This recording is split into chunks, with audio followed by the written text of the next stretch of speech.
Welcome to the RAS Project, a conversation about life, entrepreneurship, personal development, family tech, and marketing. My name is Ivan Temelkov, and I'm your host. What's on this podcast for you? Here you will grasp life-changing advice to help you level up in every aspect of your life and business, to help you reach your goals and dreams. And as always, all content is 100% real, raw, and unfiltered.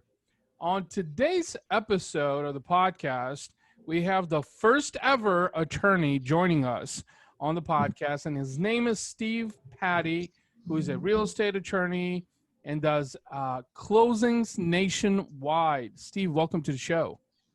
How you doing? Thanks for having me.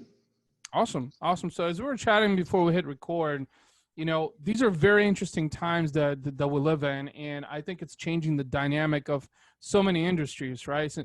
And before we jump into talking about real estate and business and personal success and growth, let's spend a couple of minutes. Just tell us, what led you to be a real estate attorney? Like, how did that all start? How did you get to where you are today?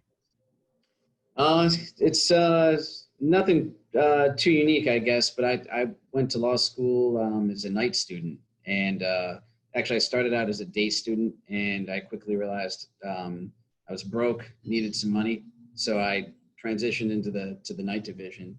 When I made that transition, that was 2002.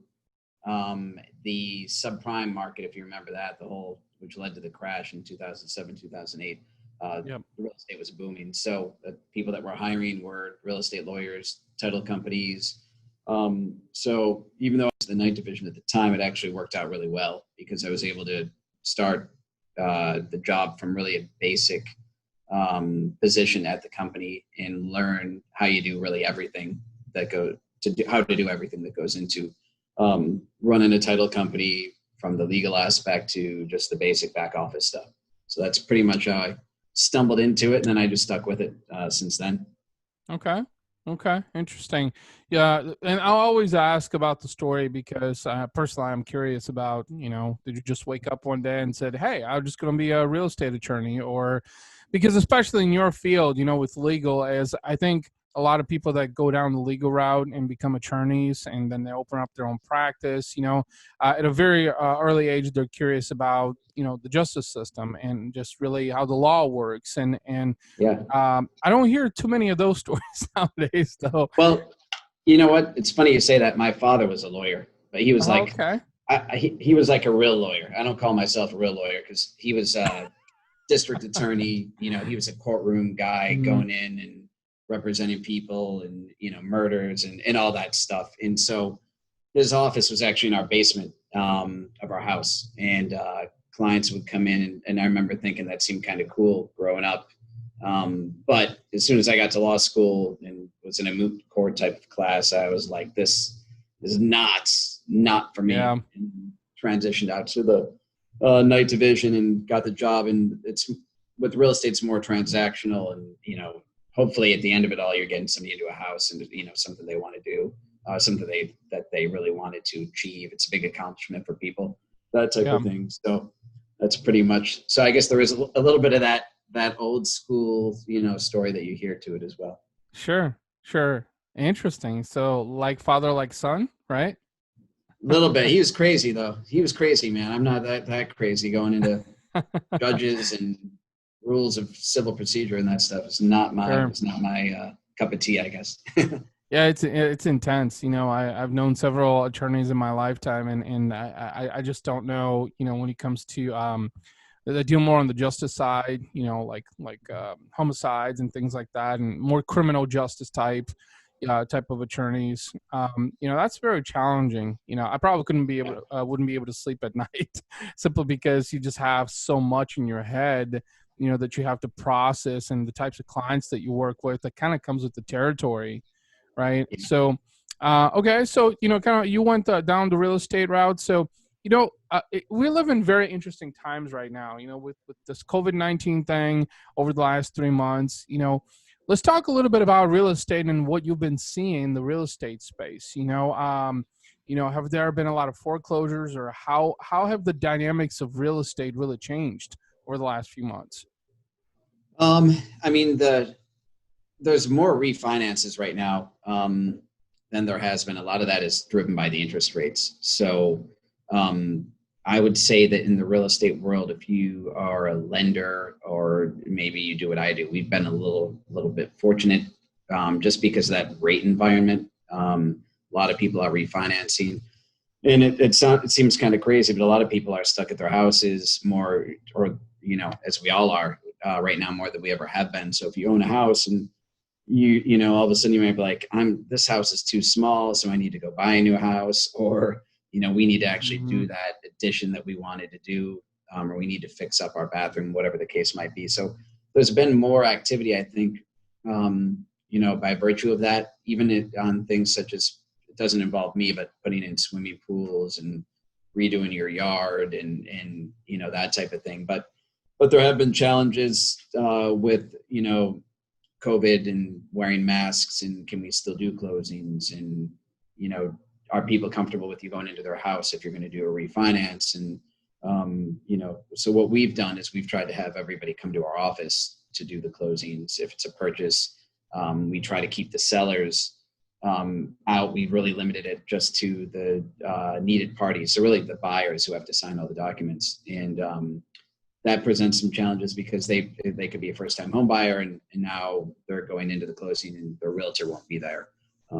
But as long as we have a good relationship with the realtor, in which we generally do, then they're going to trust that they're coming into a good environment for the signing, that type of thing. So sanitizing everything, people bring their own pens, wearing masks. Some people wear gloves still, try to keep your distance and, that type of thing. But it's definitely changed our environment. But I would say for a little while, the purchases slowed down because people don't want, if you're an owner, you're a seller, you might not want people in your house.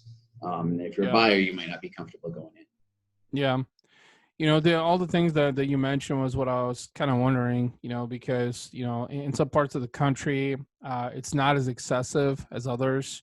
For example, I'm in the Midwest, I'm in St. Louis, but I've been hearing some crazy stories about like the East Coast and the West Coast of how tedious really everything is.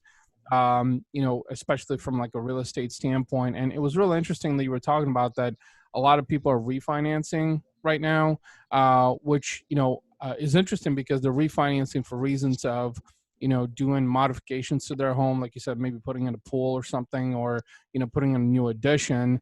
But what's really interesting about that is that, we saw one of the highest unemployment rates that we've seen in history. I think it was up to like 8 or 9 million, 10 million or something like that.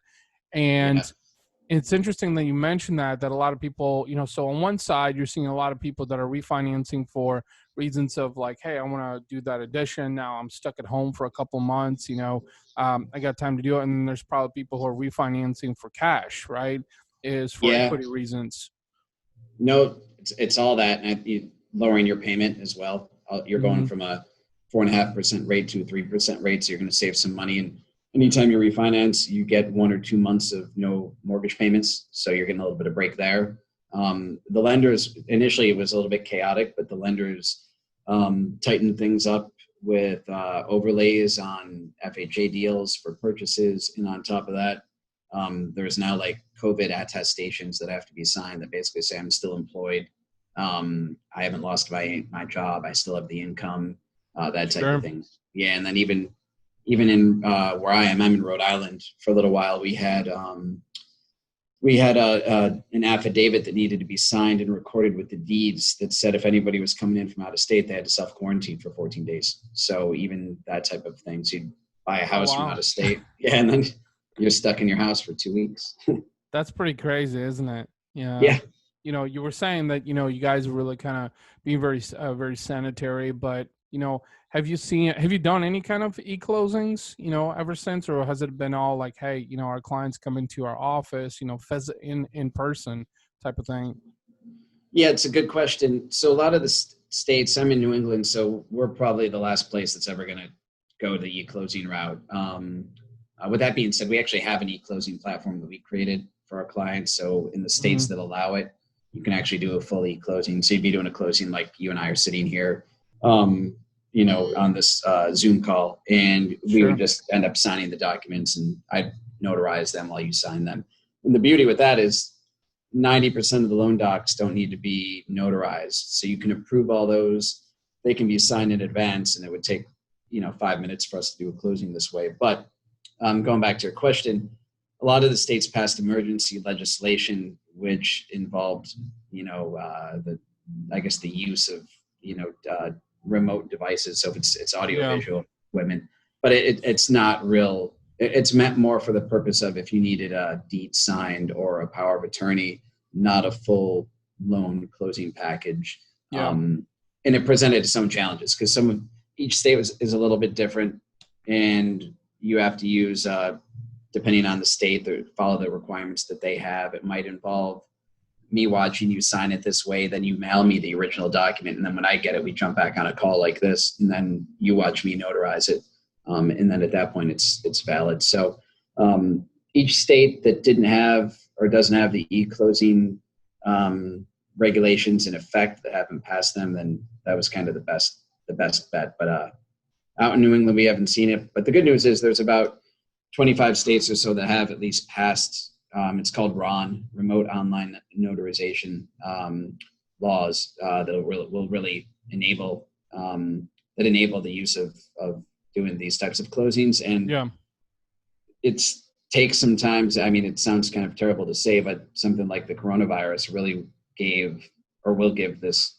thing a kick in the butt, where people are going to really demand the ability to do these closings remotely. So that they don't have to risk their safety, especially if they're in an at-risk group, if they're older, or if they, are a diabetic or whatever the case might be. As you were kind of mentioning about some of these, regulatory laws, per individual states, really got me thinking about several different things. So millions of Americans own homes. That's one of the beauties about living in the United States of America, that you can own a home. But I think that with the changing times is that a lot of these laws, these governing laws, were becoming outdated or have become outdated. I think, the issue with the whole privacy and being on Zoom, let's face it, I mean, a virtual call is about as close as an in person. I mean, there's only so much that you can infiltrate, really, that can go sideways on a virtual call. But I think that these, especially in the real estate space, and from what you were saying, is that I think more and more people are shifting to e-closings, mainly because of accessibility and convenience. And then again, it's really in all industries. I mean, in fact, the reason why Amazon, and there was talks like 2 months ago, I think it was, or a month ago, that Bezos is about to become the world's first trillionaire.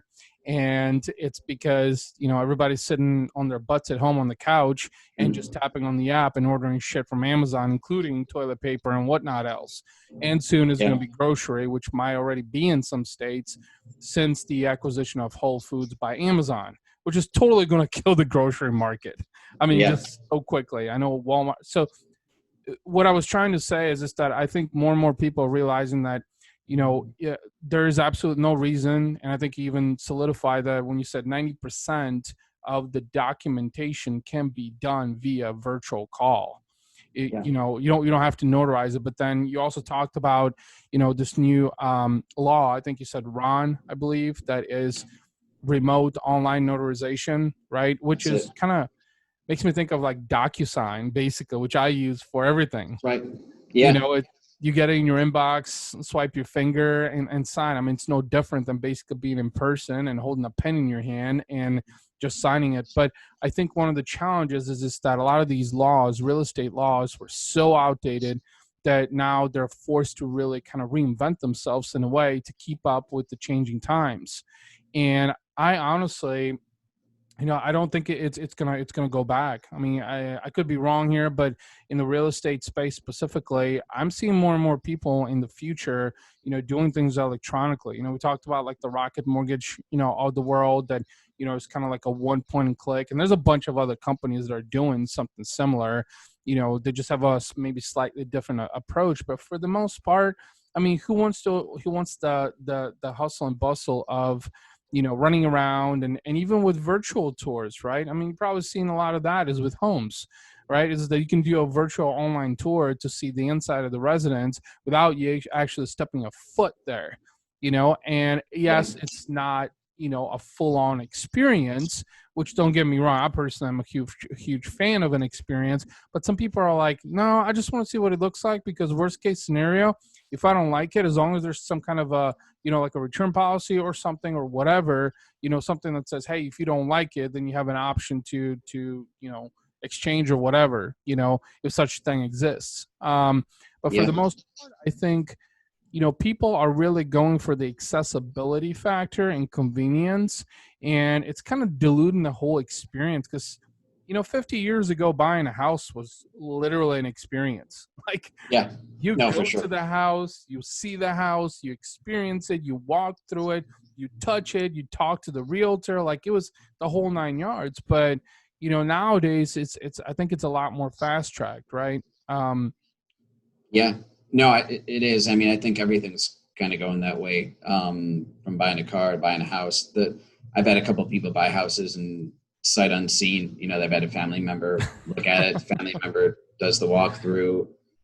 They put them on, FaceTime or whatever it is to kind of show them what they're looking at. And so it's got to be something that they trust. With the coronavirus, like the steps I'd mentioned we take, where you kind of keep this seller, and where I am, everybody comes to the closing table and it's more of a ceremony, like you were saying, where on the West Coast it's all done in escrow. You don't really come together and meet the other side ever, but it's definitely been more of a ceremony out this way. But now it's limited again, just based upon trying to keep people distant, just for that whole coronavirus thing. But it's true. I mean, it's an easier experience. Even before the coronavirus, with refinances, we would go do closings at people's houses, but again, because of just for convenience. So, they get home after work, we would go right to their house, do the closing. Yeah. But with the purchases, we've had to kind of chop that up a little bit, just to keep people separate and try to, flatten the curve,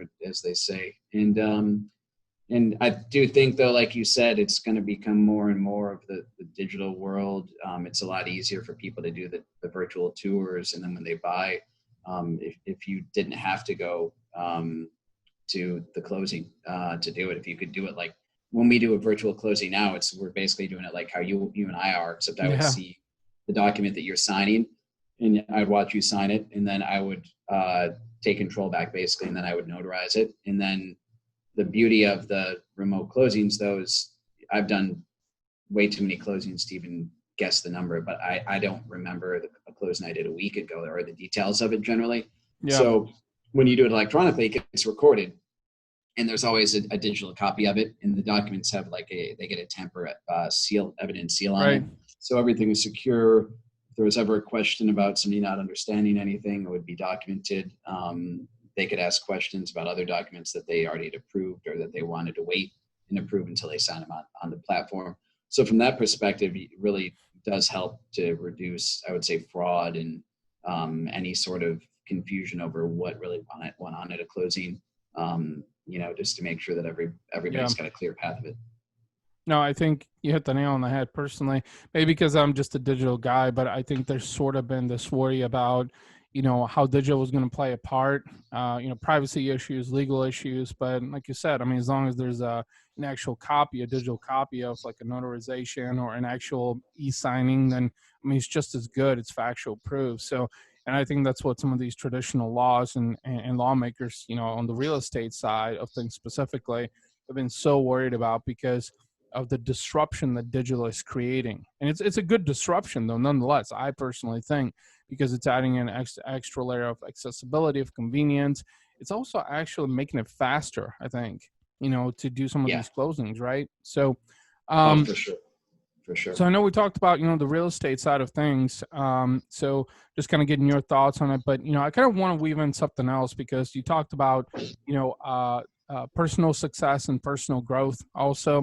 And I know that, this is also essential to everything that's been happening over the last 3 months, because a lot of people have been home, working from home. That's becoming kind of like the norm, work from home now. Yeah. But also a lot of people have been wondering about, what new skills can I learn to become more valuable? So I wanted to talk to you more about, the personal success and the personal growth side of things. Like, what are some suggestions, maybe things that you have done personally, especially over the last 3 months, to kind of level up, kind of become, a better version of yourself. So let's talk a little bit about that, the personal success and growth side of things. Okay. Yeah. I mean, for me personally, I would say it sounds kind of crazy, but with the coronavirus, I probably work more hours now than I did before. And it's not a bad thing. I mean, I feel like we've actually made a lot of Sure. improvement groundwork because of that. But I don't have to, I've got young kids, but school is closed, so I don't have to drop the kids off or worry about picking them up. Sure. We've had people that have been able to watch, like a babysitter to watch our kids. My wife works. And so I've gone into the office still. You can't get anything done at home with the 4 and 6 year olds. It's Right. just, it's not possible. So I can relate. yeah.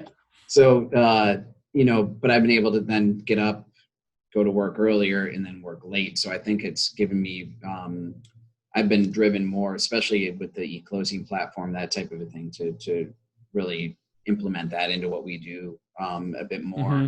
And then just going out and building new relationships. And then a lot of people we've had to have, move to their house to work. And some people have actually done great with that. Other people, it's been a little bit difficult because I think what happens is when you're working from home, at least for some people, you lose that line between work and family because you're not in a separate place. And Sure. while I love people working, if you're all of a sudden going from 8 hours a day to 15 hours because the computer's just right there, then I think it becomes really important to make sure you give yourself a little bit of time for yourself and your family. Where for me, I still went into an office, so I was able to maintain, I guess, that distinction. Yeah. Well, interesting we're talking about. So first of all, I can relate to the family part because I have 2 kids. I have a 4-year-old son and a 2-year-old daughter. And You're in the weeds. yeah, absolutely. And I'm fortunate enough that daycare has kept, churning and burning over the last few months, even with COVID. They sort of had to pivot and introduce new tactics and strategies in the way that they bring in kids. But for nonetheless, sanitation and all of that. But you're absolutely right. I found that the productivity aspect of things has really kind of increased because, like you said, I primarily work at home. I have a home office at home, so it has allowed me to be more productive, more focused. And in fact, I think I've been getting more done than when the kids are home, which is on the weekends. And let's just face it, I almost can't get anything done on the weekends. And Right. I like working on the weekends when I can because it's just what I do as a passion of mine. I don't really look at it as a job. Also, as an entrepreneur and as a small business owner. But it was interesting that you said that, for you coming to the office, because I think that's what a lot of people have discovered is that their level of productivity and focus has increased during COVID. Also, he has allowed him to kind of flourish into different areas that they didn't before. Now, the only thing that I think I personally am kind of missing is the social element, Yeah, for sure. because we're unable to congregate. We're unable to come together. And as someone who has a marketing business, I do enjoy like happy hours and gatherings and things like that. With people and just having conversations. And I think that's one thing that COVID has taken away. And quite frankly, I don't know how soon it will be before it comes back. So that's probably one of the biggest, I think, drawbacks. But it was interesting that you said that, you're spending more time, you're working, you're being more productive. What other things are you doing? Anything in terms of like exercise, health, fitness, any of that? To kind of keep the balance with everything that's going on. Yeah, that was tough when it first started, especially, Mm-hmm. well, probably like where you are, the weather still really sucked in March, Yeah. So I would, there's a gym right down the street from the office, so I would try to pop in there 3-4 times a week. And then once COVID hit, it was non-existent, obviously. I was Right. able to actually rent dumbbells from the gym. So on Oh, occasion, okay. I would work out. But the problem with that is that what I quickly found is it's good for me to be, it's kind of like going to work. I can be in that work mode, and at home, hopefully be, in the home mode. And at gym, you're there for an hour or whatever it is, and you bang it out. But I'd find myself doing a set of something, and then I'd be on my computer typing for an hour and be like, oh crap, need to get back and not doing anything. So, Yeah. but with that being said, I tried to run a little bit, rented some dumbbells, and then the gyms have finally opened up. So I've started to go back, but it's weird. You got to wear a mask, when you're in Sure. there. I haven't tried to get on a treadmill in the gym, so just doing that outside. But yeah, you got to do that stuff to maintain sanity, in some way, shape, or form, without a doubt. Yeah. Yeah. Well, I had to ask because, like you said, you were working long hours, and I know personally that you got to keep the balance somehow between kids and work, and you got to have something. For me, 6 years of cycling has been my mind therapy, basically. But Yeah. last week, as I was out, and I was so excited. Of course, it was 95 degrees outside, and with the heat index, it was 104 degrees outside. Most people are like, "You're out of your freaking mind," Right. being out there. I'm like, no, this is like the best time to be out here. Well, I'm coming around the corner and I hear the loudest bang, mind you, with AirPods in my ears. And this was my first flat that I've had in 6 years of Oh, riding. wow.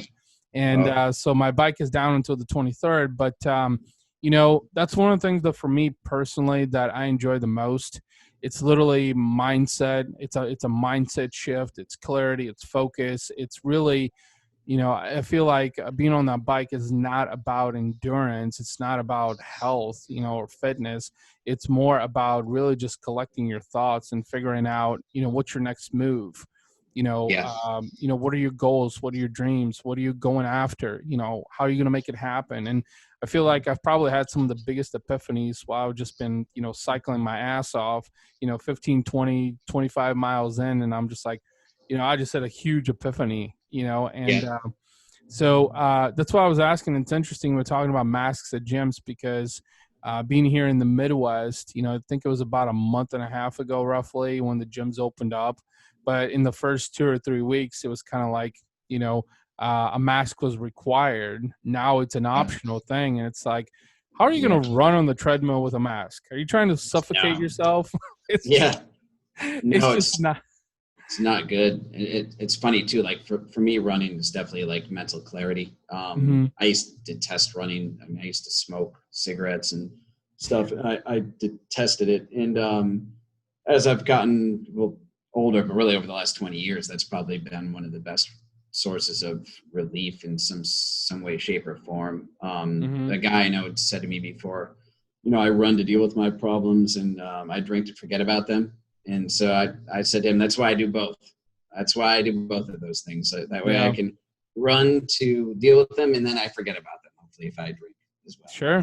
So yeah, absolutely. You got to have that. There has to be a balance, one of the things that I have learned earlier on is just that it doesn't matter how passionate or committed you are about what you do in your line of work, is you got to have a way to sort of, unload all of that. And I think now with COVID, you said you're putting in more time, at the office. It seems like your productivity is probably at an all-time high, but at the same time, let's face it, you'll burn out, at some point. So you got to have a way to sort of exhilarate and release all that tension and that stress, that builds up. And I, of all people, I'm the first to admit that I probably struggled with that in my 20s. It wasn't until in my 30s, it was late 30s really, and now being 40 years old, that I realized that I needed to have that. So it's just like there's weeks that I would get so busy, or like with the 4th of July weekend, we're out of town with the family, so I had a short week afterwards, and like, you know what, I'm not going to go to the gym, or I'm not going to cycle. It's like, no, you need to go do that, because that's what gives you that clarity. That's what gives you that focus. That's what kind of opens things up for you. And I think as entrepreneurs, get so immersed into the minutia of everything that we'll forget that, you need to move away from the computer, you need to move away from the desk and go and run or walk or cycle or do something, that's going to clear your mind. So, no, I'm with you totally on that. And I also think too, you got to know what your end game is. As long as you've got like your reasons, as they say, as long as you've got important reasons, that'll help obviously get you through those moments as well, or burnout and that type of thing. But I'm with you. There's not a day that goes by that I'm not, even if I can't make it happen, that I'm not thinking about running or doing some sort of exercise. And then I'm, I write down my goals every day, that type of thing, just to try to keep it top of mind. Okay. That's really good right there that you mentioned, because first of all, you talked about a why and a purpose. It's important to have. And honestly, I've met far too many people in business, even some of the newcomers, new entrepreneurs that just don't have a why, don't have a purpose. They just get into this game about money and thinking that, their idea, their product or their service, is going to help them earn a lot of money, and they're in for a rude awakening simply because, for one, they don't have a why and a purpose. Like for me, my family has always been my why, so building a business and creating financial freedom and opportunities, and also being an idol to my kids. That was Right. something that I was talking about recently in the video, is this time, it's important to show your kids your dreams, your goals, bring them with you, because they idolize you. And when they grow up, they're going to look at, what dad did, and they're going to kind of emulate you. So it's really important, not to be on your own designated island, but also, bring your kids along and also have a strong why, a strong purpose. And you also said you write your goals down every day, which is really important, because you have to be able to manifest, because that's the only way that you're going to have appreciation for your accomplishments, if you write down those goals. In fact, it wasn't until a year ago that I started journaling, believe it or not, and journaling in the sense of expression, documenting.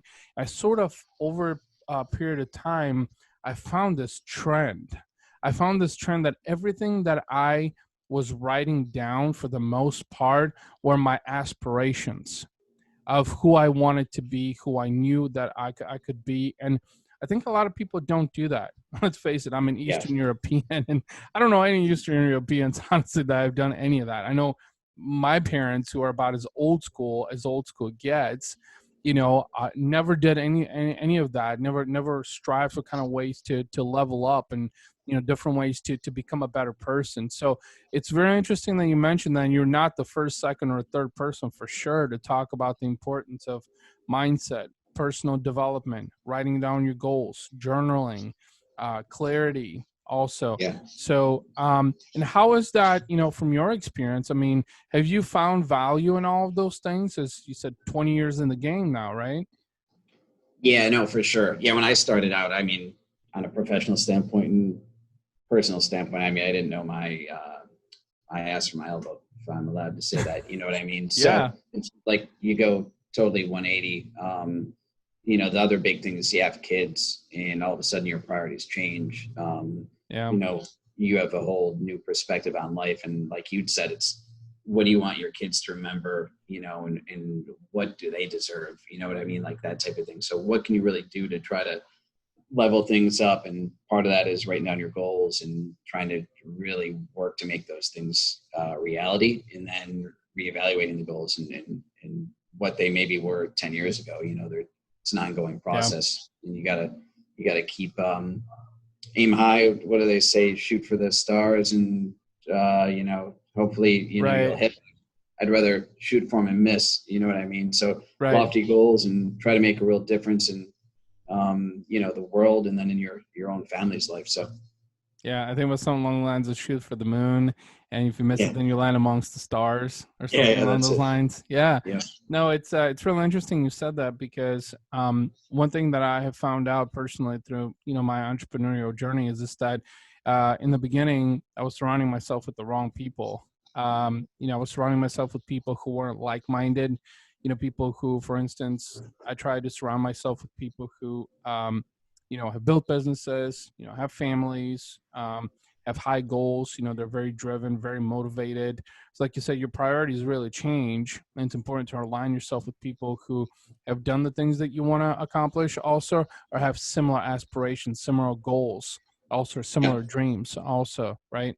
So I really enjoyed the conversation, Steve, and I know we could probably go endlessly, but you shared some really interesting thoughts about real estate. Really appreciate you doing that, and also personal growth and success, also, which is really important. Let's face it, it's all about personal growth in the way that it drives you to where you want to go in life and business.